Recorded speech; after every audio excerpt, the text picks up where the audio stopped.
दोस्तों नमस्कार। आज की कहानी है आज बहू नहीं सास चलेगी।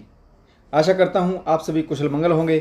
तो आज की कहानी शुरू करने से पहले जो भी चैनल पर पहली बार आए हैं चैनल को सब्सक्राइब करें और घंटी का बटन दबाकर ऑल का आइकन जरूर प्रेस करें ताकि हमारी आने वाली कहानियाँ आप तक सबसे पहले पहुँचें। तो चलिए शुरू करते हैं आज की एक नई कहानी। कविता की शादी को 3 साल हो चुके थे, परंतु एक भी ऐसा दिन नहीं गया था जिस दिन उसने भरपेट खाना खाया। कविता 2 महीने की गर्भवती है। ऐसा पहली बार नहीं है, इससे पहले भी वह गर्भवती हुई थी, परंतु उसके बच्चे को पेट में ही मार दिया गया। वह समझ ही नहीं पा रही थी कि उसकी सास और पति नीरज ऐसा क्यों कर रहे। भला एक पिता को अपने होने वाले बच्चे से क्या दुश्मनी हो सकती है। नीरज का मूड हमेशा ही उखड़ा उखड़ा रहता था। उसे कविता में कोई रुचि नहीं थी।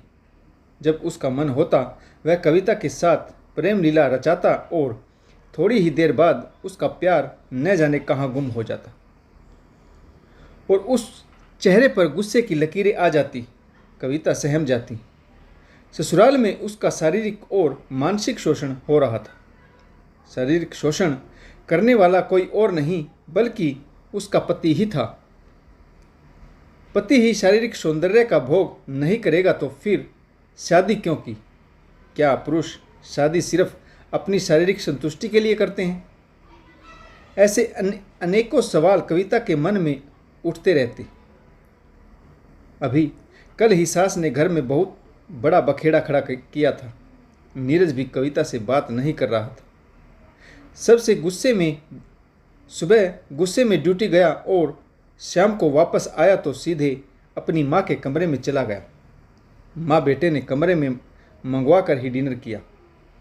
काफ़ी देर बाद बात करने के बाद नीरज अपने कमरे में आया। रात के 11 बजने वाले थे। कविता को भी अभी तक नींद नहीं आई थी। उसके मन में हजारों सवाल उठ रहे थे। माँ बेटे के बीच में क्या खिचड़ी पक रही है। पता नहीं क्या बात कर रहे हैं। वह बेड पर आंखें बंद करके लेटी हुई थी। नीरज ने कमरे में आकर कपड़े चेंज करते हुए धीरे से कहा, क्या तुम मुझे सचमुच इतना क्रूर समझती हो? कविता हैरान रह गई। चौंक कर उसने अपने पति की ओर देखा। नीरज के चेहरे पर हल्की सी मुस्कान थी। कविता चुप रही। नीरज बोला, सचमुच कविता, मैं अकेले में सोचता हूँ तो तुम्हारा ही पक्ष मुझे ठीक लगता है, किंतु जब माँ की बात सुनता हूँ तो मुझे तुम्हारी भी गलती उतनी ही नज़र आती है। फिर भी एक बात तुम्हें मेरी माननी ही पड़ेगी। कविता ने प्रश्न भरी नज़रों से नीरज की तरफ देखा और कहा, कौन सी बात? नीरज बोला, तुम्हारे पापा ने भी धोखा दिया है। उन्होंने अपना वादा नहीं निभाया। उन्होंने शादी से पहले दहेज में गाड़ी देने का वायदा किया था। माँ इसी बात के कारण तुमसे नाराज़ रहती है और झगड़ा करती है। अच्छा चलो छोड़ो इन बातों को, यह बीती बातें हैं, भूल जाते हैं। अब एक काम कर दो। कविता अपने पति के इस बदले हुए व्यवहार से अचंभित थी। फिर भी उसने पूछा, क्या काम करना है जी? नीरज बोला, गैस जलाकर 1 कप कॉफ़ी बना लाओ, बढ़िया सी। कविता चौंक गई। नीरज को इस समय का कॉफ़ी पीने की आदत बिल्कुल भी नहीं है। अभी आधा घंटा पहले ही तो उसने दूध पिया था। आधी रात को भला कौन कॉफ़ी पीता है? कविता के मन में संदेह का कीड़ा जाग गया। उसे किसी षड्यंत्र की बू आ रही थी। कल सास ने झगड़ा किया था। उसके बाद से सास का व्यवहार भी बहुत बदला हुआ था।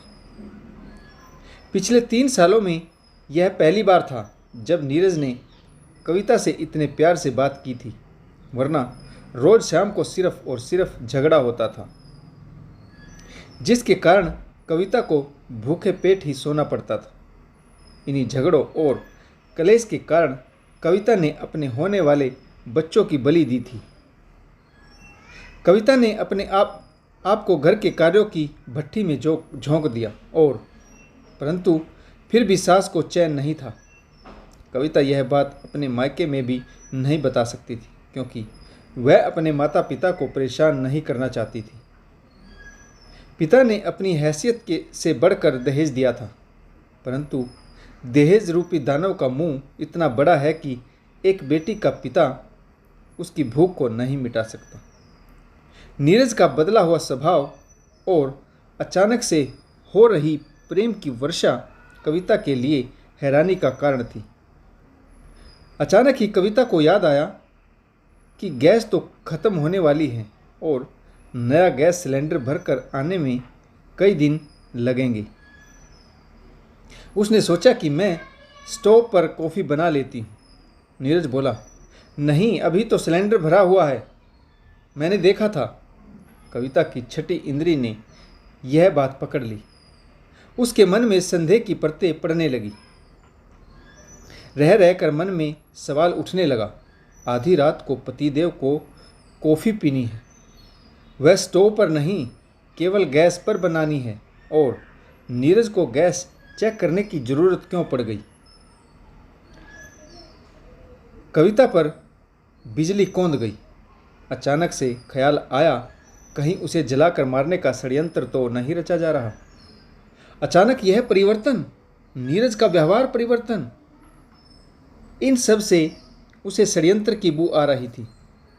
कविता चुपचाप खड़ी यह सब सोच रही थी कि नीरज बोला, डार्लिंग, क्या सोच रही हो? क्या तुम मेरे लिए एक कप कॉफ़ी भी नहीं बना सकती? वह बड़े प्यार से बोला, जाओ, देर ही कितनी लगेगी, इधर गैस पर दूध रखा और उधर कॉफ़ी तैयार। कविता ने निरीक्षण करते हुए दृष्टि से नीरज को देखा। क्या यह व्यक्ति नाटक कर रहा है, या वाकई में बदल गया है, या फिर उसके मन में उठ रहे विचार गलत हैं?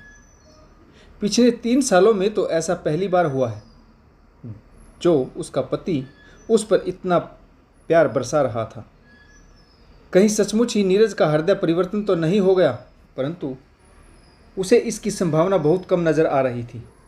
एक व्यक्ति जिसने कभी 2 शब्द प्यार के नहीं बोले, आज अचानक ही प्रेम की बारिश कर रहा था। कविता भारी कदमों से कॉफ़ी बनाने के लिए किचन की तरफ जाने लगी, परंतु उसका मन सोच रहा था, क्या वह सचमुच ही किसी षड्यंत्र का शिकार होने जा रही है? ऐसी परिस्थिति में उसे क्या करना चाहिए? कैसे बचे? अब आधी रात को जब सब सो रहे, वह किससे मदद मांगे? क्या उसे शोर मचा देना चाहिए? परंतु अगले ही पल उसके मन में आया, वह गलत भी तो हो सकती है। क्या पता सचमुच ही नीरज बदल गया हो और वह जो सोच रही है वह उसके मन का वहम हो। अगर उसने बिना वजह शोर मचा दिया तो पड़ोसी जाग जाएंगे, नीरज के घर पर आकर उसकी बेइज्जती करेंगे। ऐसे में यदि नीरज ने उसे हमेशा के लिए छोड़ दिया तो फिर वह अपने पिता के सिर पर बोझ बन जाएगी, बदनाम होगी वह अलग। तो फिर अब क्या किया जाए? उसके मन में द्वंद्व चल रहा था। भगवान ने औरतों को क्यों बनाया? हे भगवान, तू ही कोई रास्ता सुझा। वह धीरे धीरे रसोई की तरफ बढ़ रही थी कि पीछे से नीरज ने आवाज़ लगाई, क्या कर रही हो कविता? जल्दी से कॉफ़ी बना लाओ, मुझसे इंतजार नहीं हो रहा। कविता ने सोचा, क्यों न घर से भागकर अपनी जान बचा ली जाए, परंतु आधी रात को कहाँ जाएगी? फिर मन में आया, कहीं भी चली जाएगी, दुखम सुखम कहीं भी रहकर जीवन काट लेगी। जीवन बचा रहा तो कभी ना कभी अच्छे दिन भी लौट आएंगे। विचारों की इसी उथल पुथल में वह घर के मुख्य द्वार की ओर कदम बढ़ा लेती है। उसके अंतर मन में आवाज़ आती है, पहले देख तो ले कि कोई षड्यंत्र है भी या नहीं, या व्यर्थ ही अपने पांव पर कुल्हाड़ी मारने जा रही है। पहले देख ले, समझ ले। अगर सचमुच षड्यंत्र की बू नज़र आए तो फिर पड़ोसियों को शोर मचाकर बुला लेना। आज अगर वह आधी रात को घर से चली गई तो यही कपटी सास और पति उसे बदनाम करने में कोई कसर नहीं छोड़ेंगे। जो लोग इतना बड़ा छल कर सकते हैं वह उसे इतनी आसानी से नहीं बख्शेंगे। पिता की भी समाज में बहुत बदनामी होगी। किसी ने बाबूजी से कह दिया कि तुम्हारी बेटी ससुराल से भाग गई है, तो वह तो जीते जी मर जाएंगी। नहीं नहीं, मुझे बिना सोचे समझे ऐसा कदम नहीं उठाना चाहिए। और कविता के कदम फिर से रसोई की तरफ मुड़ गए। कविता ने रसोई का दरवाज़ा खोला, किचन की दहलीज पर पांव रखा। दुर्गंध का एक तेज गुब्बारा उसकी नाक में चढ़ गया। किसी ने गैस खुली छोड़ दी थी। सचमुच कोई जाल बिछाया गया है। कविता की आंखों में घृणा के शोले उठने लगे। मुंह से आवाज़ निकली, ओहो, तो यही है पतिदेव का प्यार। आज इसीलिए इतना प्यार बरसा रहे थे। इतना बड़ा फरेबी और घटिया इंसान, पति पत्नी के रिश्ते के बीच विश्वास की डोर में भी उसने विष घोल दिया। हर पत्नी षड्यंत्र की बू सूंघने में अपनी छठी इंद्री का इस्तेमाल नहीं कर पाती और इसलिए कपटी ससुराल वालों का शिकार बन जाती है। कविता ने दूर से ही माचिस की एक तिल्ली जलाकर गैस के चूल्हे की ओर फेंक दी और स्वयं पीछे हट गई। झपाक के साथ एक आग का गुब्बारा उठा और तेजी से उसकी ओर लपका। कविता फिर से पीछे हट गई। तभी पीछे से किसी ने उसे आगे की ओर धक्का दिया। वह आगे की ओर गिरते गिरते संभल गई। उसने अपनी पूरी ताकत लगाते हुए स्वयं को पीछे हटा लिया। पीछे घूमकर देखा तो आग में धकेलने वाली उसकी सास थी। कविता के शरीर की नस नस में क्रोध की झंझनाहट उठ गई। उसने तुरंत ही अपनी सास के पीछे जाकर उसे कसकर पकड़ लिया और खींचकर अंदर किचन में ले गई। क्यों ना मैं आज तुझे इस आग में धकेल दूं। इस आग में तुम मुझे धकेलना चाह रही थी।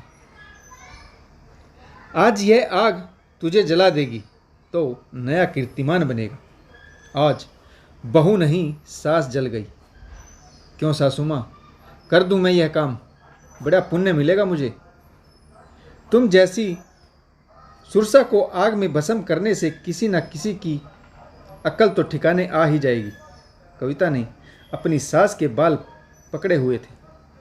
तभी वहाँ पर नीरज भी आ गया। कविता, तुम यह क्या कर रही हो? मुझे तुमसे यह उम्मीद नहीं थी। कविता ने कहा, हाँ हाँ, क्यों नहीं, सारे अच्छे कार्यों की उम्मीद तो तुम्हारी माँ से ही की जा सकती है। मुझे घृणा आती है तुम माँ बेटों दोनों से। तुम मुझे जलाकर मारने का षड्यंत्र रच रहे थे। अगर एक कदम और आगे बढ़ाया तो तुम्हारी माँ को इस आग में धकेल दूंगी। फिर देखना कैसे धू धू करके जलती है। बहुत हैरानी हुई होगी ना तुम्हें मुझे देखकर। तुम तो मुझे जलती हुई देखना चाहते थे।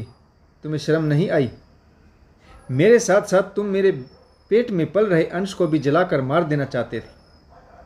भगवान तुम्हें कभी माफ़ नहीं करेगा, नरक भोगोगे। यह एक नारी का श्राप है। घर से उठ रहे धुएं और आग की लपटों को देखकर पड़ोसी भी जाग गए।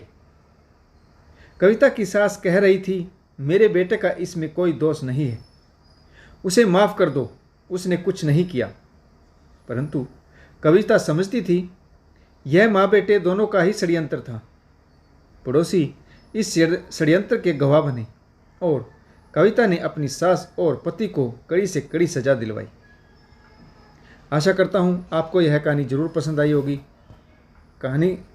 अगर आपको हमारी कहानियाँ अच्छी लगे, लाइक, शेयर और कमेंट्स ज़रूर करें। कहानी पढ़ने के लिए आप सभी का बहुत बहुत धन्यवाद। जय हिंद, वंदे मातरम, भारत माता की जय। जय जवान और जय किसान।